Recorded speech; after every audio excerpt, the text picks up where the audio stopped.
I hear this saying, especially coming out of Silicon Valley, that's fail fast. If Impinj had been held to fail fast, we would have failed because there was no fast. So the fail fast mantra works for disruptive approaches to existing problems where the foundation's already built. Fail fast does not work when you're inventing a new category. Welcome to Founded and Funded.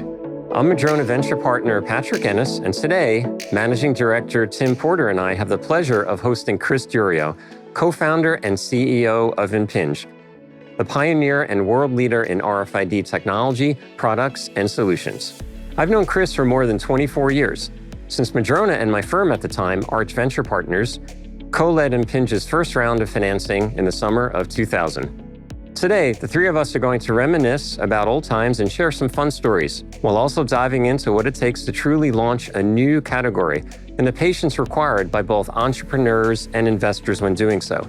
Developing new speculative technology, navigating channel partner relationships, making it through an IPO during uncertain times, and how Impinj became the least known $4.6 billion public company in Seattle. This truly is a must-listen for any entrepreneurs out there. Chris, thanks so much for joining us. Thank you, Patrick. Why don't we start? Because Impinj is a massive success story, but many people may not know about it. So why don't you just tell us, what does Impinj do? So we make miniature radio chips, smaller than a grain of sand, really smaller than a grain of sand. We were just joking. Our radio chips are about the equivalent in length to 50 bacteria. And with those radio chips, enterprises can track their items, get inventory in stores, know that all the items in a medical crash cart in an emergency room are in the crash cart, and there's a myriad other uses. Impinj is such a special place in Madrona history, and for me personally, so this is particularly fun and gratifying. When I started in Madrona in 2006, Impinj was one of the first companies I got to work on with our co-founder, Tom Alberg, and our colleague, Suja Vaidyanathan at the time.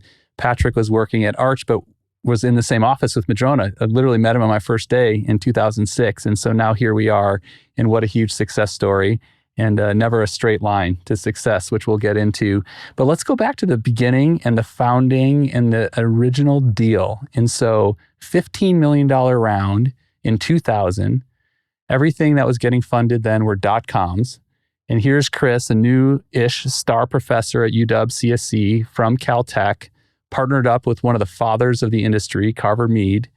I'd love to hear, Chris, a little bit of the founding vision around disposable semiconductors, RFID. Were those things you even thought about then? And then Patrick, maybe you can comment on $15 million round in 2000 was big. Like, how did Arch and Madrona, how did this come together, in the founding of the company there in the beginning? Well, the founding vision was none of those things. The founding vision was a wireless technology that allowed us to make very, very low power radios. The original idea behind the company was we were going to use that wireless technology to improve the power efficiency of base station radios for the new big thing, 3G wireless. But then the dot-com bubble burst, the bottom dropped out of that market, and we had to find something else to do. And so we looked around. We did a lot of analysis. We looked at ultrasound and GPS and many things, and we settled on RFID. Because with our wireless technology, we could make, like I said, miniature radio chips that were just tiny. I mean, really so tiny that with the naked eye, you can barely see them. And those radio chips absorb their operating energy from radio waves, so there's no battery. And we said, we can make these chips. We can put an identifier in them. We can allow enterprises to get information about their items. And then going forward, ultimately, enable people to get information about their items. So we started going down that vision. And then 9 months later, Walmart made an announcement that they were going to track all pallets and cases using this RFID technology. Wow. So we all high-fived, woohoo, success, we're going to IPO in 18 months, so we're done, right? Well, as we'll get into, we weren't done. About 14 years later, we IPO'd with a lot of ups and downs along the way. And I know we'll get into this, but as I look back now, I can truly say any transformative technology takes time, a long time. It doesn't happen overnight. And that was sure a learning experience for me. But anyway, to go back to the beginning, the plan we initially had didn't materialize. So we focused on a new one and made it work. As is so often the case. And thus the Internet of Things was born. And Patrick, I'm sure you had that all was part of the plan, right? The original deal memo. How did Arch and Madrona come together to want to do this deal and that size round and convince Chris, and maybe comment on Carver too and his role in those early days? Yeah, well, it's interesting you say that because we've looked through the files and there's no mention of RFID for the first 2 years of correct. Vortex. And that's not an exaggeration. There's everything from medical ultrasound to cable modems and DSL and 3G. So we were kind of wandering around the product market fit wilderness for a while. And that can be frightening. And you're told not to do that.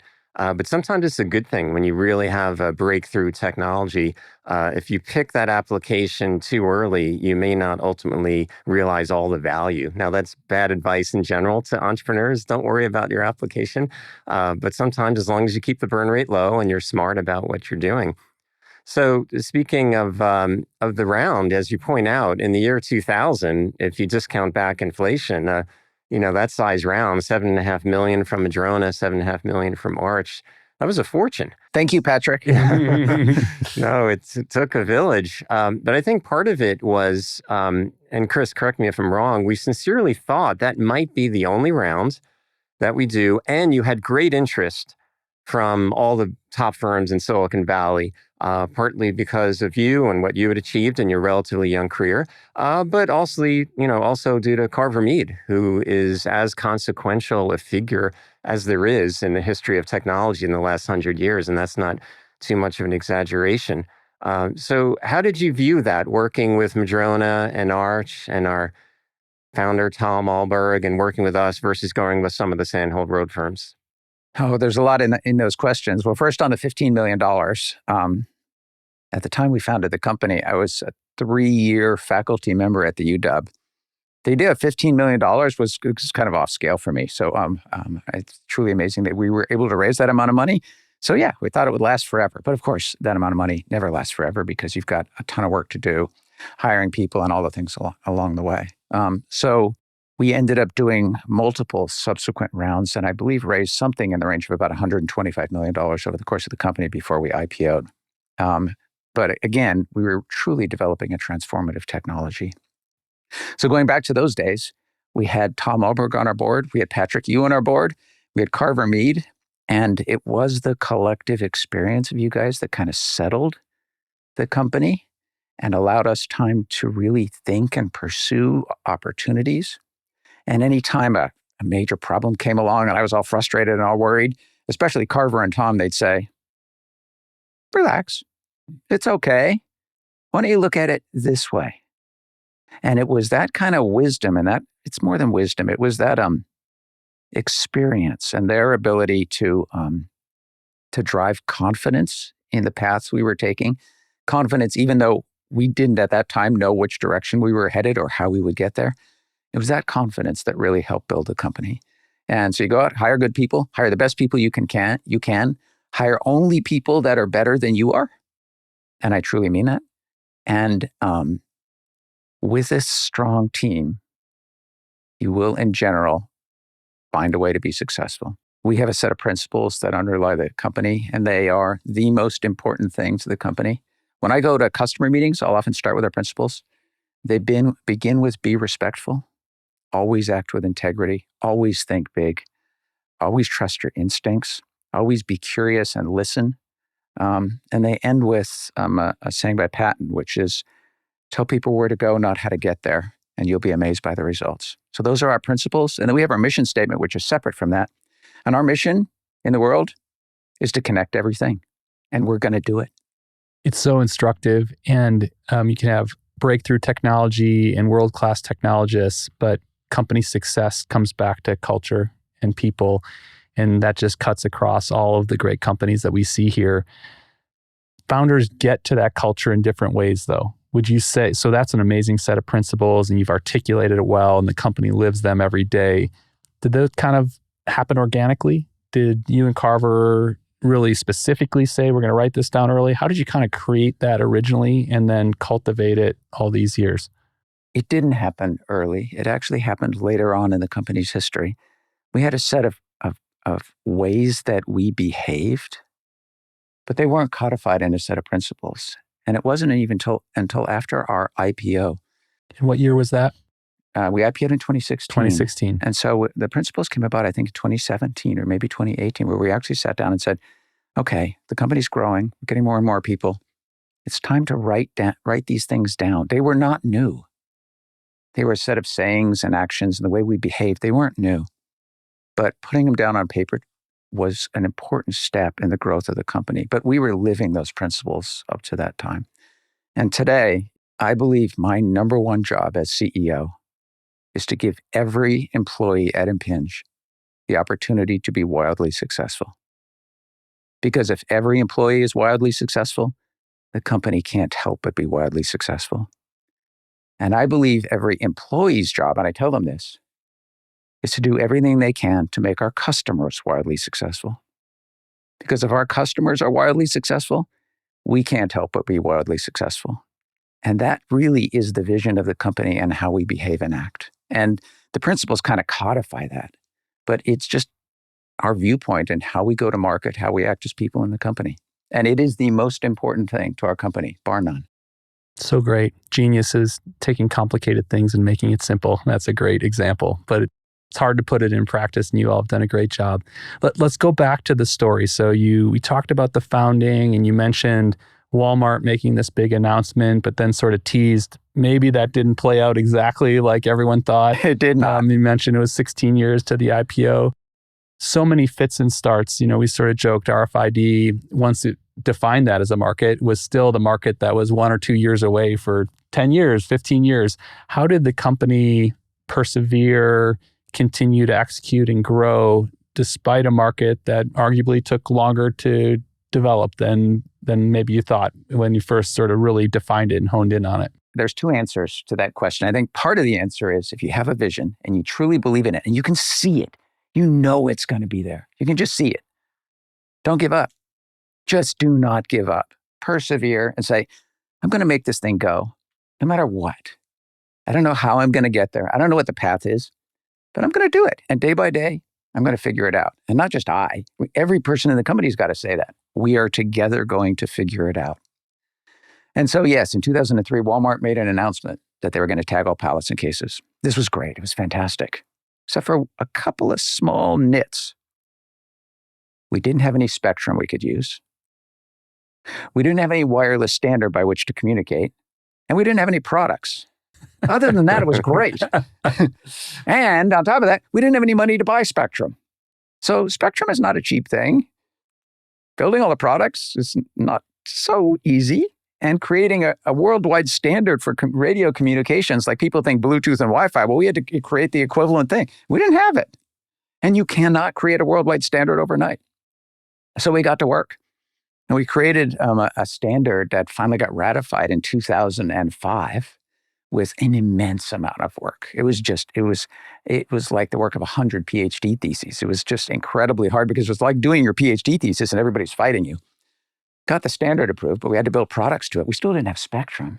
So I personally spent a ton of time on that standard development effort. I was a project editor for it. And then I went and met with the FCC. I joined TG34 in Europe, which is the standards body associated with spectrum allocation. And I presented in front of METI in Japan, and we did everything we could to get spectrum allocated for free. And with the assistance of some large end users, we actually made it happen. In the meantime, the market, all the hype went up, but with no spectrum, no standards, no products, the thing came crashing back down again. So by 2006, it was a mess because we had just gotten some of the spectrum and things. But everybody was walking away saying this RFID stuff's not going to work. It wasn't until 2010 that we were far enough along from a product perspective and everything else perspective that a couple of large retailers, Macy's, Decathlon, Marks & Spencer, decided to adopt RFID for inventory tracking in their stores. And that was the beginning of the turnaround. So we went through the typical Gartner hype cycle, way up.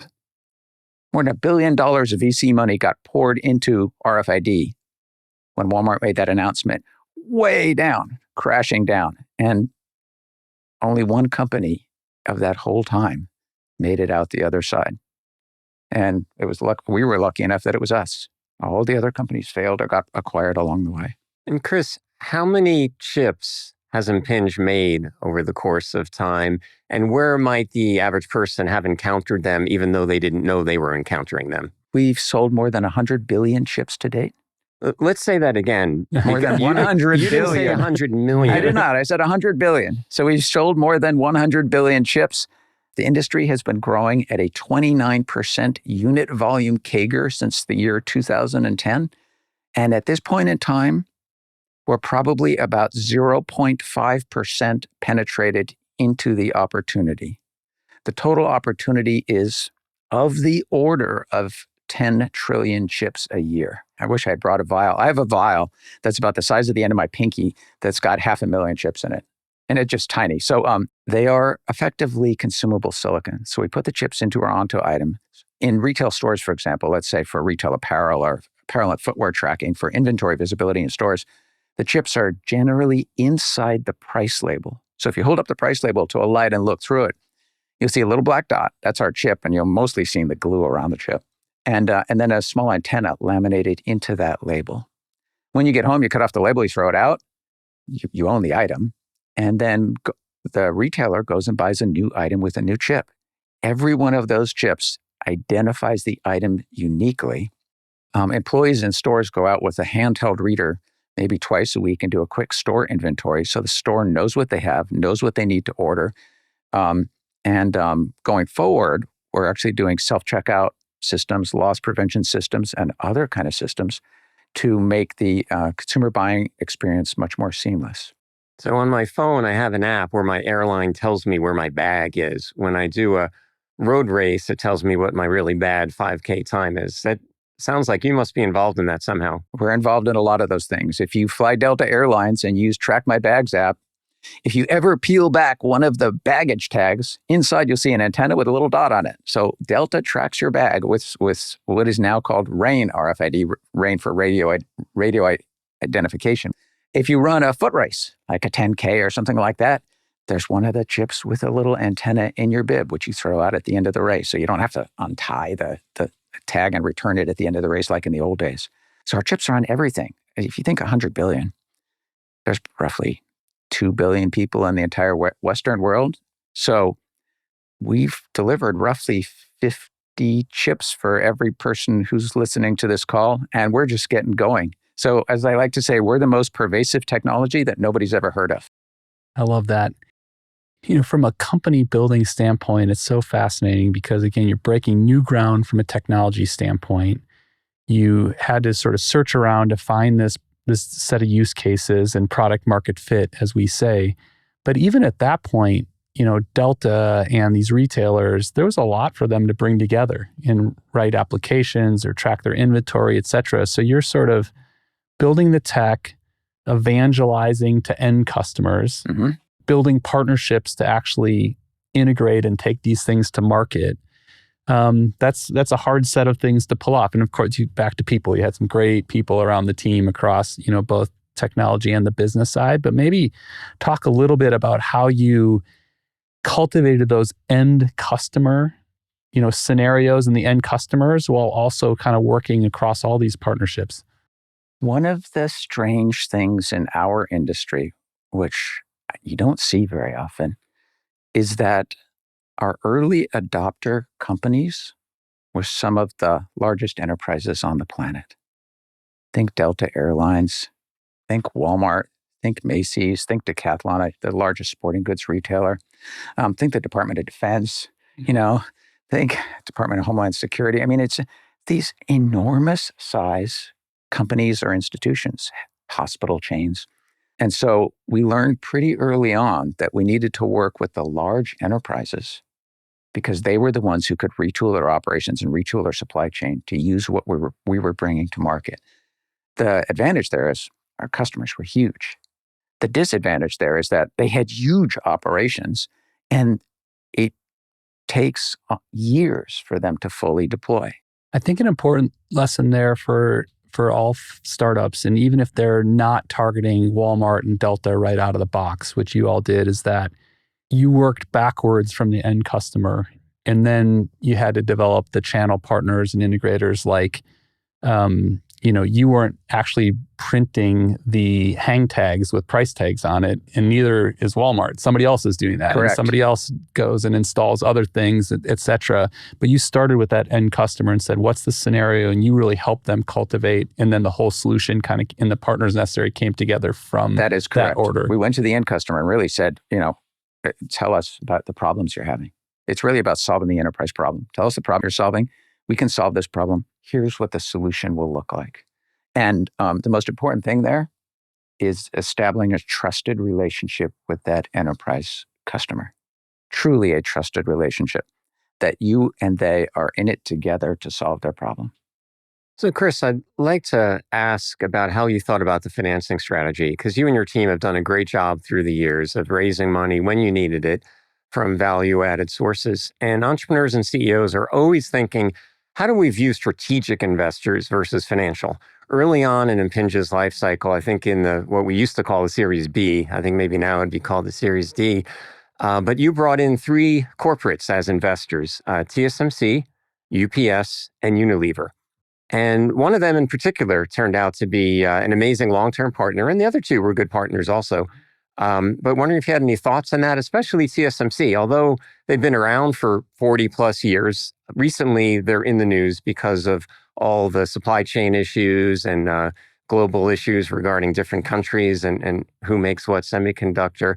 And it's very interesting because Impinj's co-founder, Carver Mead, is actually the one that provided the intellectual and technical justification for the so-called fabless semiconductor industry. And Morris Chang, who's a very famous founder and CEO of TSMC, several times has publicly credited several conversations with Carver in the 1970s for the founding of TSMC. And yet here you are, a big customer of companies like TSMC. Actually, Patrick, 2 of those companies have had a very significant impact. Obviously, our relationship with TSMC that goes back more than 20 years, and we have worked closely with them and they with us to develop this technology and develop these chips. We actually chose TSMC early on because we did a bunch of technology evaluation. And back 20 years ago, TSMC wasn't very big, but they had by far and away the best technology. And we've had a partnership with TSMC ever since, both their investment in us and that was a financial investment. Today, their investment in us in just a customer for them and the things they do to help us along as we develop newer products. The other one to look at is UPS. If you listen to UPS's public statements by their CEO, they talk a lot about RFID. And they talk about tracking packages and the benefits it's driving for their operations in terms of reducing misloads, reducing missed shipments, and providing packages at the right place at the right time when they say they're going to deliver it.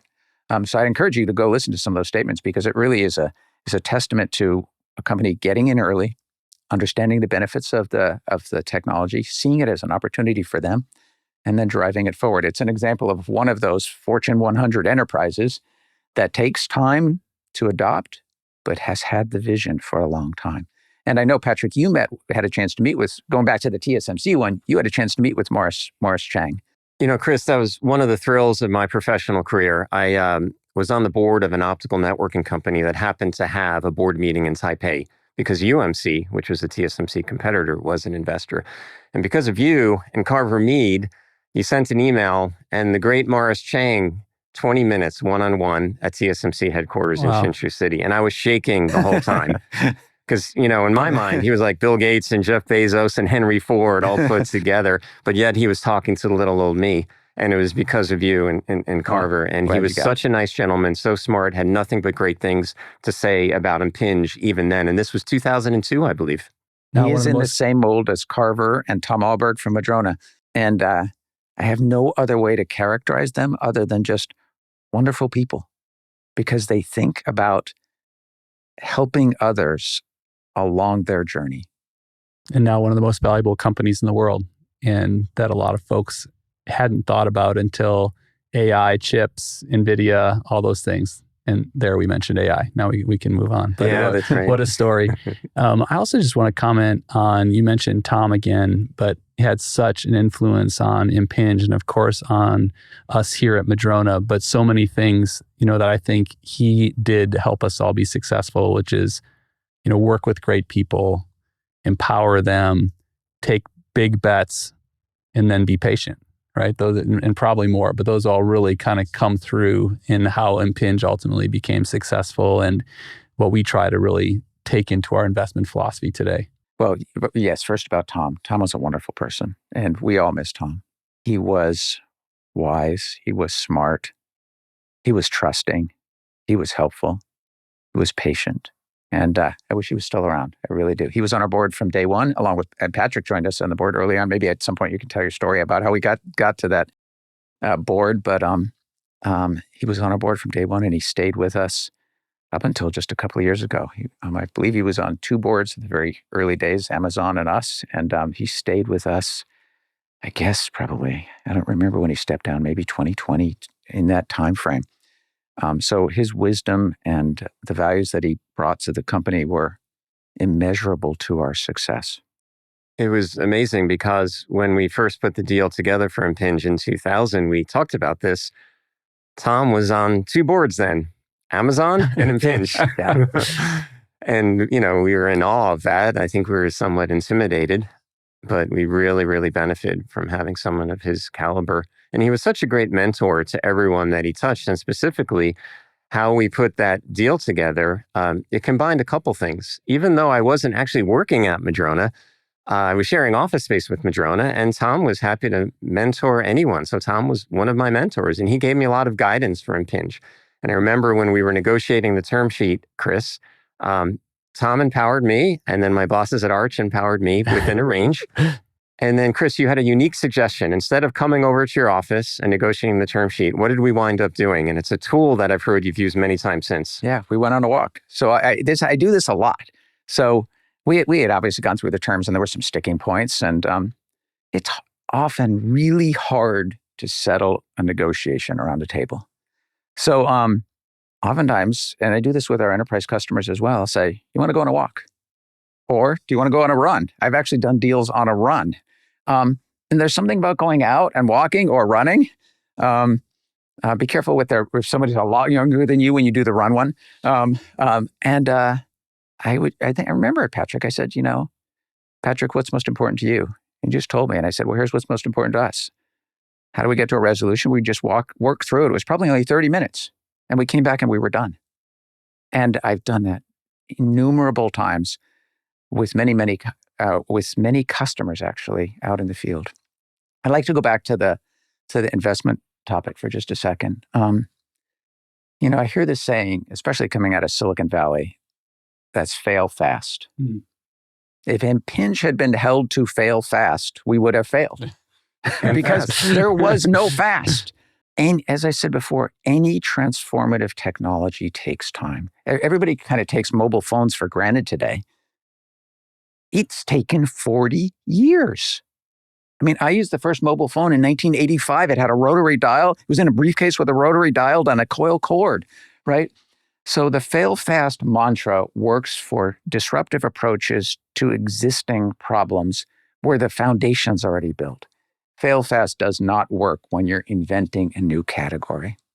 And the benefit of having Madrona and Arch on our board was that they didn't have the fail fast mantra. You guys had the nurture the company to success mantra.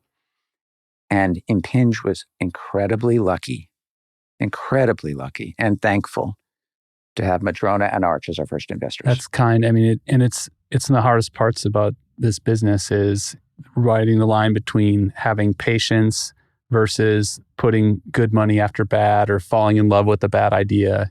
Tom was really good at this. I want to tie one other thing in here. I mean, Tom is clearly good at identifying talent and working with great people. You and Carver, Jeff Bezos early on. You've also done a great job. And I think for a lot of founders, you came at it, you were technical background, you were a professor at UW. You had some great business partners over the years, Bill Colleran, Evan Fine, other, how have you were not CEO, you've now been CEO again for a long time. Any tips for, newer founders, your approach to hiring great people that aren't technical? Like how did you hire heads of sales, heads of marketing, just in general? Do you have an approach to that just something you had to learn over time? It's always, I think, one of the hardest things is bringing on board great people in areas that maybe you're not as comfortable with or don't have as much experience with as a founder. Tim, that's probably the hardest thing in a company is to hire good people, and you always make mistakes along the way, and then to be able to correct your mistakes relatively quickly. Because what you'll find in a company is that bad apples, you will hire some, can cause immense damage. They don't only cause damage financially or other things, they cause cultural damage. So the question is, how do you find the right people? And I don't know that you can write all this stuff down, you can know all kinds of things. And I haven't found an institutionalized way to go at it. I meet with people, spend time with them. I try and kind of probe who they are. Mm-hmm. I ask them questions about some of the things that were most difficult for them, how they would approach problems, but they're all basically ways of getting the person to open up and tell you who they are as a person. And I don't like to make a hiring decision until I understand who a person is. On the technical side, it's easier for me. I guess I'm going to share my cheating technical interview question. I haven't figured out a way to do this on the non-technical side, but on the technical side, it's really easy. I meet with somebody and I say, I'm going to give you 20 minutes to ask me any question you want. And then I'm just going to ask you one question. And I'm going to tell you the question right now, so you have 20 minutes to think about it. Okay, the question is this. I want you to spend the rest of the interview and teach me something. It could be in any topic, anything. And I've had people go into soil biology. I've had people go into neuroscience. I've had people go into, the details of spectrum analyzer design, whatever it is. I want you to teach me. We did something in crypto and we were deriving equations on the board. Like, I just want you to teach me something. And you can get a lot from a person by asking them to teach you something. And you're not asking them questions to probe what they don't know. You're asking them questions to probe what they do know. And that's the most important thing, because if they actually truly do know something and they worked it all out and they understand it and I like it, you've actually learned something about the person. So great. Yeah. Anyway, don't steal my question all the time. Why just technical? That's a good question for anyone. If you actually understand something deeply, you should be able to It's teach harder it to to me. do on the sales side or something like that. Yeah. I haven't yet figured out an equivalent question if I'm hiring a sales lead or something, but it is a question I use fairly often. It's such a great tool because, as you know, many tech companies, Bell Labs in the old days, Microsoft, they would ask these trick questions, and there's no correlation between how you do. Like one of them, I was in an interview at Wall Street once, and they asked me, if a chicken and a half lays an egg and a half in a day and a half, how many eggs does one chicken lay in one day? And that's absolutely ridiculous. If you know the answer, you know the answer, right? I would have said, I don't really like eggs. Yeah. Next question. Outside the box thinking. Okay, we got to talk about the IPO. Okay. So IPO. Patrick had alluded to, financing strategy over the years. You went public in 2016, as you alluded to. For those who don't remember, 2016 was not exactly a go-go year for tech. There was a kind of a bit of a downturn in that time frame for a variety of different reasons. Impinj had already been around 16 years. Mm-hmm. We were outrunning we had outrun the funds that were initially funding us. Yes. So tell us that story, and how did you manage to get public, and how was that then a springboard for what's happened subsequently? Yeah, how did we manage to get public? Through a lot, again, of perseverance. I mean, we had tried previously and hadn't had success just due to bad timing or events that happened. It was just, in a prior attempt, the market bottom dropped out of the market just as we were about to go out. So a window opened in that 2016 timeframe. We decided to go. We put everything into it. And we focused on our story. This idea that we're going to connect everything in our everyday world, from point of manufacturing through the supply chain to point of sale to consumer use to end of life, beginning with the enterprise side. And in so doing, we're going to transform business operations. And really, we're going to transform people's lives. That was the basis of the story. And The industry's been growing at this pace. The opportunities here, all the pieces are in place. And so we went out and told the story passionately. The IPO was hard. We did not have the most glamorous IPO. You can hear about all these glamorous IPOs. They're flying here and there on private jets and it's easy and fancy. No, we didn't get to do that. I think in the first week of the IPO, I ate at McDonald's one night, Au Bon Pain one night, Subway one night, and then one night on the train where all they had for food on the train was a bag of M&Ms and a little half bottle of screw top white wine. And that was dinner. But we did pull it off. And you ended up raising about $100 million.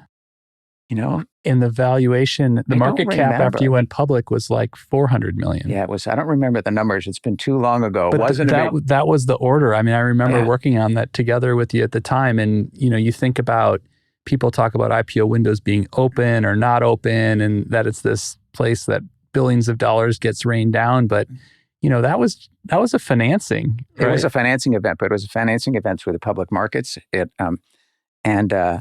What the IPO really did for us is it opened the window to the financial markets so that as we executed, we had access to more capital. And it basically allowed us to accelerate our trajectory and put more distance between us and our competitors. And that really was the benefit of the IPO. It's such a great story about IPOs being financings. I mean, so in 8 years since, it's been almost 10x valuation, market cap increase. So it's pretty hard to get 10x in any business, but post IPO in less than 10 years is incredible. And another Tom story, I mean, he invested individually into the IPO, and that was a bit of a catalyst too, and another kind of shrewd opportunity that he saw. So 24 years in, still day one. You mentioned earlier 0.5% penetrated. Talk a little bit about the future of Impinj and the opportunity, the scenarios for consumers, for businesses that's still unfolding around this cool technology that you've really pioneered and created a category around. So when you use the term RFID, it's about as broad as saying radio, because there's all NFC is RFID. There's animal tagging there's all kinds of RFID. Key cards are RFID. So a couple years ago, we wanted to rebrand the industry in a name that was more consumer facing, because the future is really about consumers getting benefit from the connected items. So we decided to rebrand the industry with RAIN, radio identification. That name has been a little slow to take hold, but I believe it will take hold. And there truly is a future coming where not just enterprises, but people get the benefit of connected items, where you can locate the items in your house just through the readers in your house and you know where things are, where you can authenticate your medicine or you authenticate items you buy, either for authentication purposes or before you even purchase them. Where your phone, just by connecting with those items, we're not in phones today, but this could be the reader in the future. This could be the reader. A phone could easily be the reader in the future, and I don't see any reason why it won't be a reader in the future. People will be able to get information about their items using their phones. And you can almost think of it as kind of a AirTag, Apple AirTag type model writ very broadly. So that really is how I envision the future. Every item that has value or interest to people, we can connect. And we're going to do it. And we're going to extend the reach of the internet by a factor of 1,000, from powered electronic devices to things. And that is the Internet of Things. And we're going to connect everything. And it's going to be fun along the way. So I'm just getting going. Awesome. It's a good thing I'm still young. Not. So to that end, Chris, 24 years and counting, probably 25, because you were putting Impinj together this summer, 25 years ago. Yeah. You have the same physical, intellectual, and emotional energy that you had then. How do you do it? Any tips for CEOs out there?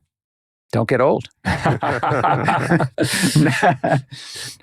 Interesting advice from a physicist. Just keep going. I work hard, but I also play hard. Enjoy the time with your family. Enjoy the time when you're not working. Enjoy the time when you are working. I guess that is the advice. If you really like what you're doing, then it's not work. So I love my time at home. I've got a granddaughter now. She's the joy of my life. And I actually take time off work, half a day every week, not counting the time where I spend with her on the weekends, and I babysit for half a day. That's my time blocked out of my calendar to be babysitting. And we play blocks and we read Dr. Seuss and all kinds of stuff. I get to do that. But I also love what I'm doing at work. And so I guess that's the story. Do what you love what you do.